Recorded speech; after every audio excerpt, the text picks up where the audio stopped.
উনি আপোষহীন নেত্রী ছিলেন।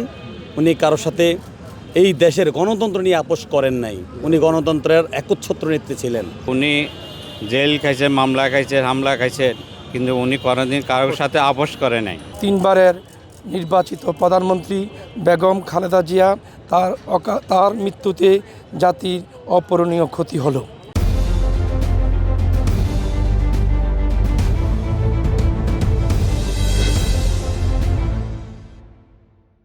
উনি চলে যাওয়াতে আমাদের দেশের অনেক ক্ষতি হয়েছে, কিন্তু উনি জেল খাইছে, মামলা খাইছে, হামলা খাইছে, কিন্তু উনি কোনোদিন কারোর সাথে আপোষ করে নাই।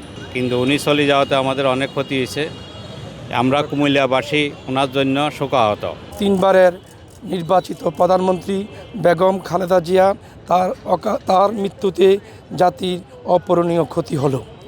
তার দক্ষ নেতৃত্ব এবং ইসলামী দৃষ্টিভঙ্গি ও মূল্যবোধে এদেশের সকল আওয়ামী পেশিবাদের মানুষের বিরুদ্ধে দাঁড়িয়ে সকলকে ঐক্যবদ্ধ করে একই ছাতার নিচে ঐক্যবদ্ধ করে এ দেশকে তিনি এককভাবে নেতৃত্ব দিয়েছিলেন।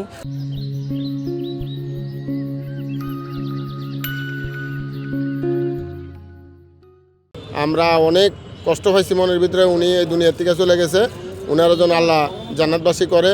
এবং বহুত দেশের থেকে আজকে দেখছি আপনার বিভিন্ন দেশের থেকে রাষ্ট্রদূতরা আসছে ঢাকায়, বিশ্বের সবাই জানাজার জন্য ওনার জন্য দোয়া করতেছি আমরা, আল্লাহ যেন ওনারা জান্নাতবাসী করে।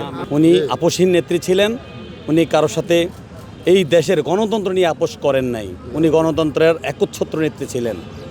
আমরা দেখেছি ওনার মতো অনেক নেত্রী পালিয়ে গেছেন, কিন্তু উনি দেশের জন্য পালায়নি। উনি দেশেই রাখছেন। অনেক কষ্ট ওনার উপরে আসছে, অনেক যুদ্ধ ওনার উপরে আসছে, অনেক আঘাত ওনার উপরে আসছে। সকল আঘাত উনি মাথা পেতে নিয়ে দেশের জন্য উনি কাজ করে গেছেন। উনি আসলে কোনো দলের না, উনি সারা বাংলাদেশের প্রিয় মানুষ।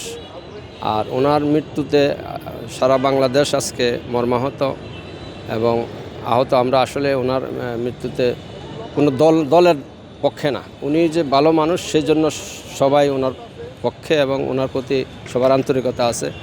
এবং উনি দীর্ঘদিন কারারুদ্ধ ছিলেন, জুলুম নির্যাতনের মাঝে উনি দেশ ত্যাগ করেন নাই।